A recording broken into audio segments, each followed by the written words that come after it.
Hello students, last class में हमने chapter 3 linear equation in two variable exercise 3.2 में linear equations को graphical method से सॉल्व करना सीखा था।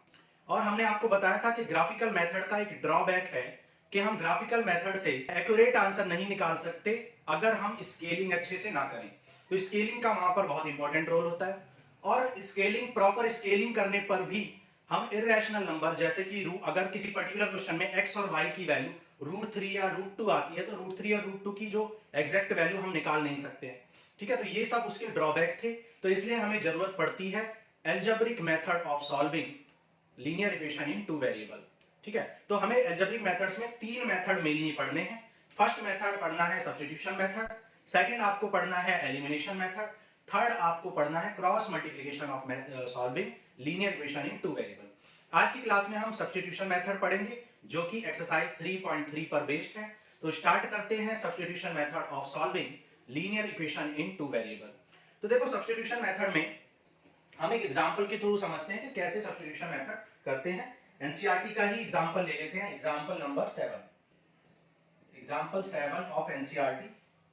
Solve the following pair of equation by substitution method. Substitution method से आपको सॉल्व करना है। 7x minus 15y equals to आपको गिवन है 2 and x plus 2y equals to आपको गिवन है 3। ठीक है, ये दो इक्वेशंस आपको गिवन है। स्टेप 1 में आप क्या करते हो? स्टेप 1 क्या है? देखो, स्टेप 1 में आपको क्या करना है? Find the value of x और y फ्रॉम इक्वेशन 1 और 2। जो भी आपको अच्छा लगे, जो भी कन्वीनियंट हो, जो भी आपको इजी लगे, उसी इक्वेशन से आप या तो x की वैल्यू या फिर y की वैल्यू निकालेंगे। ठीक है, चाहे तो आप x की वैल्यू निकाल सकते हैं, चाहे तो आप y की वैल्यू निकाल सकते हैं। ठीक है, क्या है first step? Find the value of x, find the value of x और y, चाहे तो x की या फिर y की। ठीक है, x और y from equation 1, from equation 1 और 2। ठीक है, एज कन्वीनियंट, जो भी आपको कन्वीनियंट लगे, जिससे भी निकालना आपको इजी लगे। जैसे यहां पर अगर आप x की वैल्यू इक्वेशन नंबर 2 से निकालते हो तो आप देख सकते हो सीधा सीधा 3 माइनस 2y इक्वेशन 2 से डायरेक्ट ही निकल जाएगी। इक्वेशन नंबर 2 से डायरेक्ट ही वैल्यू निकल जाएगी 3 माइनस 2y। जबकि इक्वेशन 1 से क्या निकलेगी? 7x equal to 2 plus 15y और अपॉन में 7 आएगा। ठीक है, तो दोनों तरीके से निकाल सकते हो।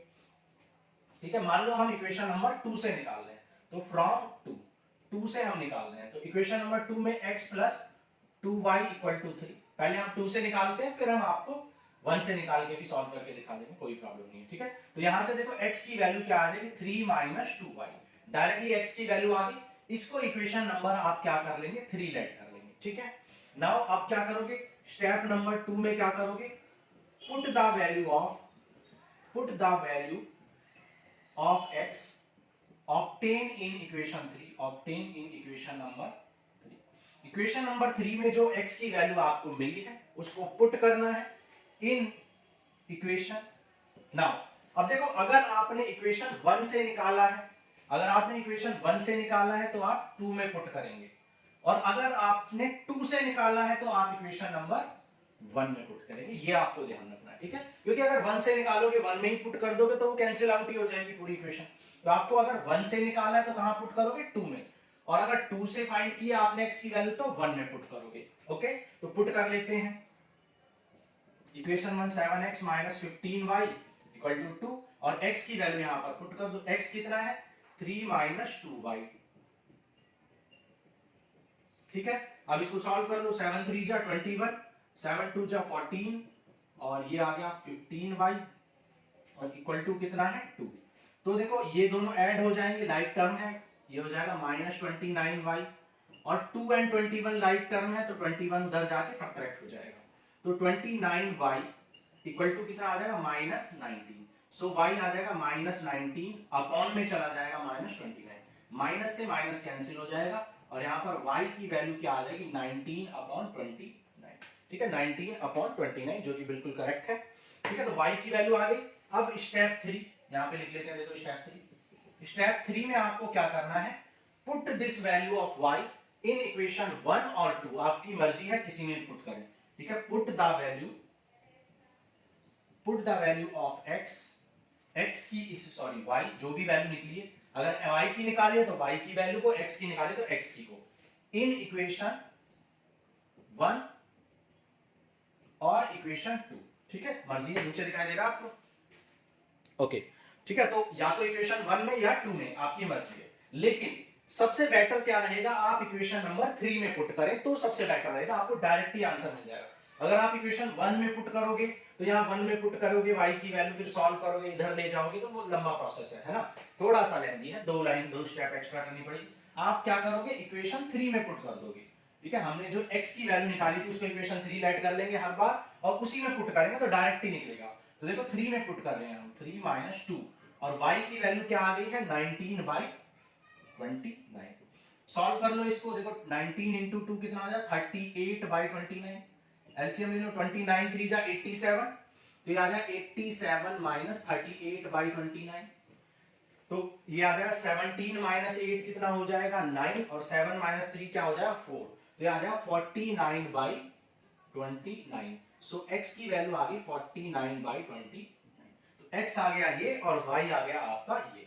तो इस तरीके से आपका आंसर आ चुका है। अब मैं आपको रिकमेंड करूंगा जब भी आप इस चैप्टर में किसी भी क्वेश्चन को करें तो वेरिफिकेशन जरूर करें रफ में, उससे आपका कभी भी आंसर गलत नहीं होगा। वेरिफिकेशन में कुछ ही सेकंड लगते हैं। x की वैल्यू क्या है, देखो x की वैल्यू 49/29, हम इक्वेशन नंबर 2 में पुट कर रहे हैं। x की वैल्यू क्या है 49/29 और प्लस 2y है 2 और y क्या है 19/29।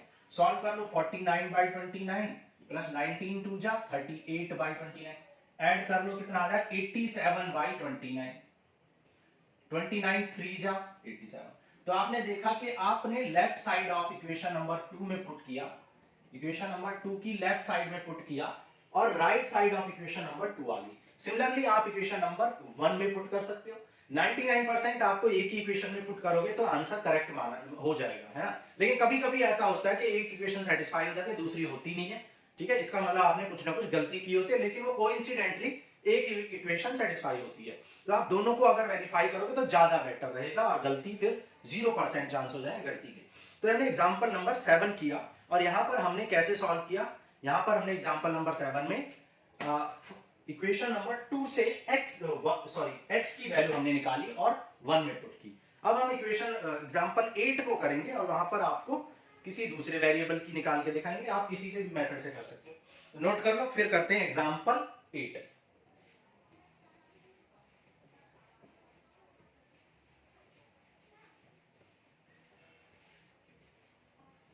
देखो एग्जांपल नंबर 8 करते हैं। कह रहा solve question 1 of exercise 3.1 by the substitution method. Substitution method से करना है। क्या है क्वेश्चन, देखो एग्जांपल नंबर 8 में इक्वेशन गिवन है s - 7, ठीक है। डायरेक्ट इक्वेशन लिख लेते हैं क्योंकि हमने एक्सरसाइज 3.1 में ऑलरेडी आपको इक्वेशन बना के दिखा दी थी, ठीक है। डायरेक्ट इक्वेशन लिख लेते हैं हम क्योंकि हमने इक्वेशन तो आपको सिखा दी थी।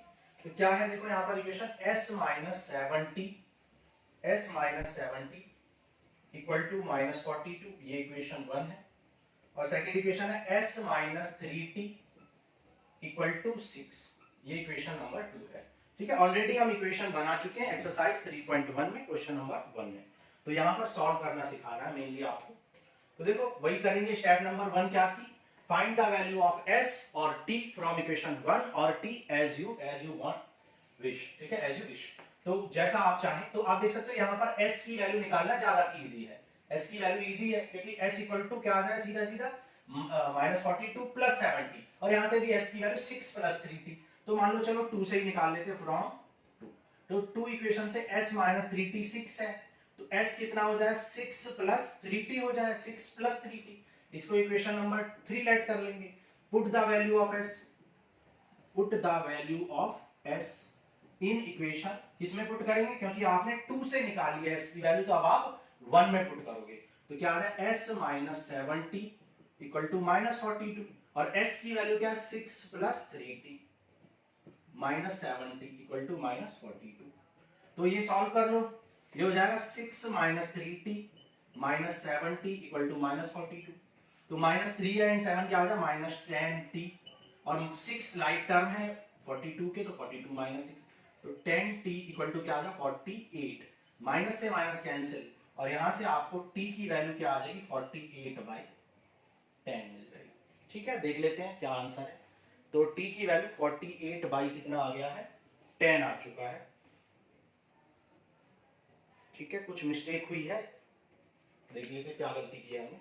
पहले इक्वेशन चेक कर लेते हैं सही हमने। s - 70 = -42, s - 3t = 6, तो ये 6 + 3t था, s की वैल्यू को हमने 6 + 3t - 70, यहाँ पे हमने गलत कर दिया, ये +3 था। ठीक है, यहाँ +3 था, हमने -3 लिख दिया गलती से, तो ये आ गया था, देखो कितना आ गया था, माइनस आ गया था।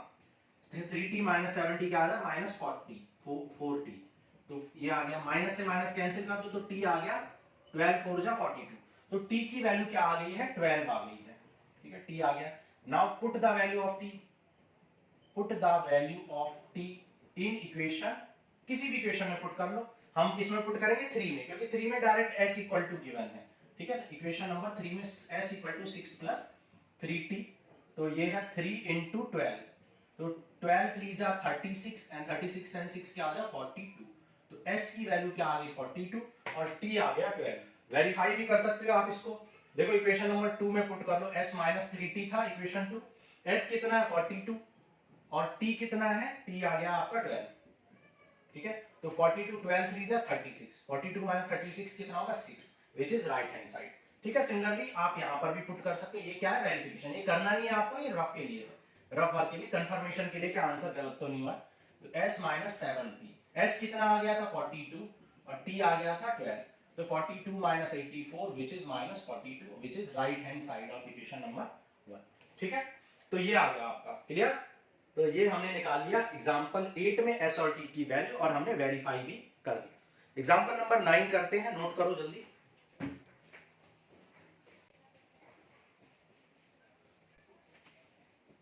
देखो एग्जांपल नंबर 9 करते हैं, कह रहा है let us consider example 2 in section 3.3। ठीक है, the cost of 2 pencil and 3 eraser is 9 and cost of 4 pencil and 6 eraser is 18। ठीक है, तो यहाँ पर वही है, ये एग्जांपल हम पहले भी कर चुके हैं। डायरेक्ट इक्वेशन लिख लेते हैं, पहले लेट कर लेते हैं, लेट द कॉस्ट, पेंसिल और इरेजर की बात हुई है, पेंसिल कॉस्ट पर पेंसिल एंड पर eraser is x and y respectively. ठीक है, ये हमने एग्जांपल में ऑलरेडी किया था एक्सरसाइज 3.2 के कॉन्सेप्चुअल एंड इंट्रोडक्शन क्लास में।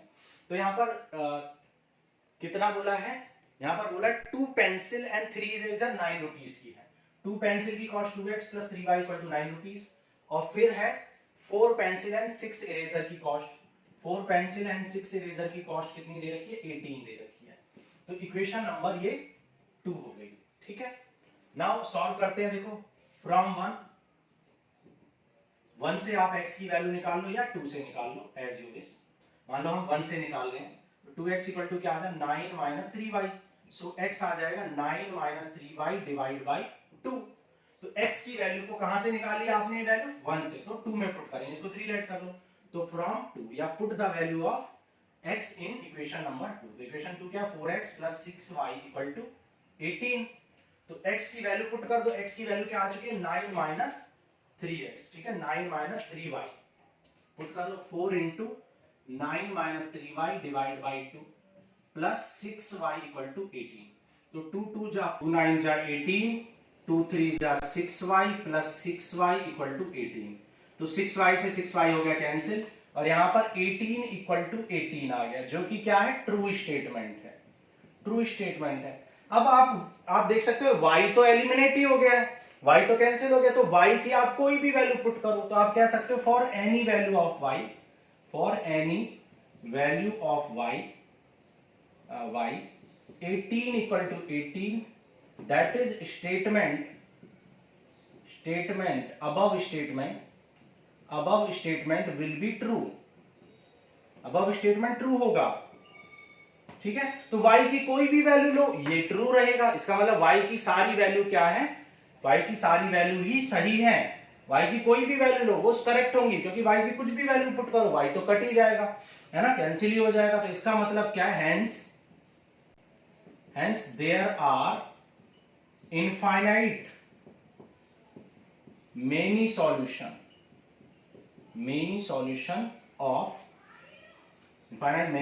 of given pair of linear equation.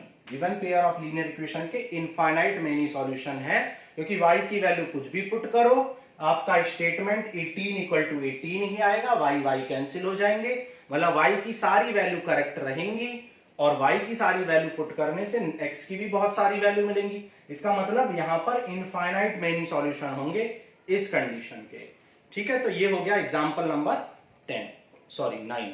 अब 10 करते हैं। तो एग्जाम्पल 10 करते हैं। देखो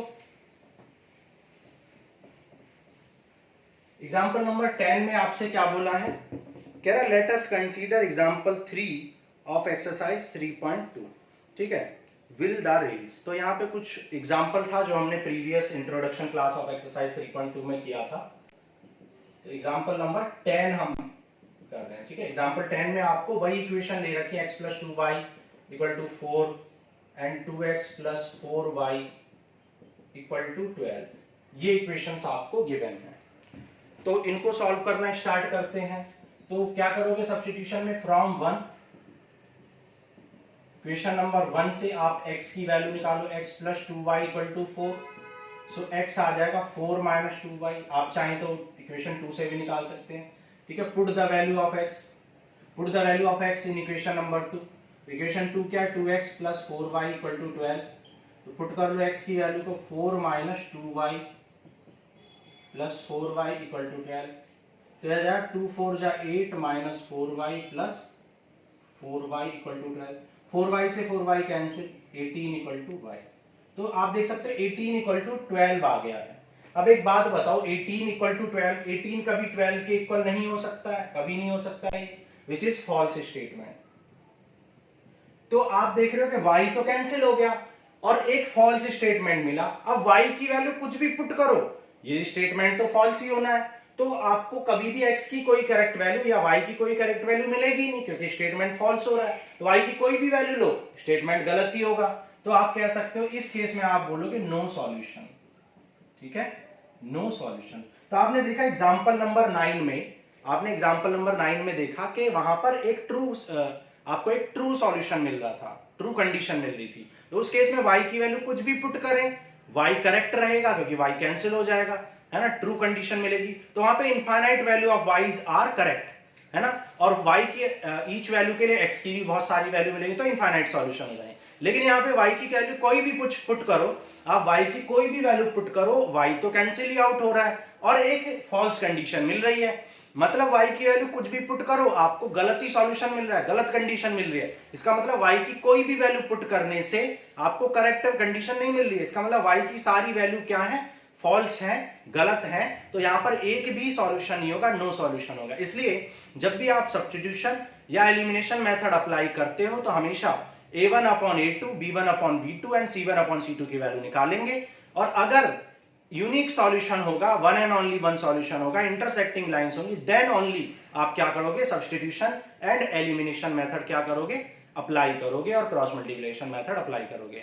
अदरवाइज आप लिख दोगे इनकंसिस्टेंट सिस्टम और इनफाइनाइट मेनी सॉल्यूशन और जो भी है। ठीक है, नो सॉल्यूशन और इनफाइनाइट मेनी सॉल्यूशन के केस में आप एल्जेब्रिक मेथड को नहीं लगाएंगे, और अगर लगाएंगे तो इस तरीके से आप बताएंगे कि भाई ट्रू कंडीशन है या फॉल्स है, नो सॉल्यूशन है या इनफाइनाइट सॉल्यूशन। ठीक है, so this ends with your introduction and conceptual class of exercise 3.3।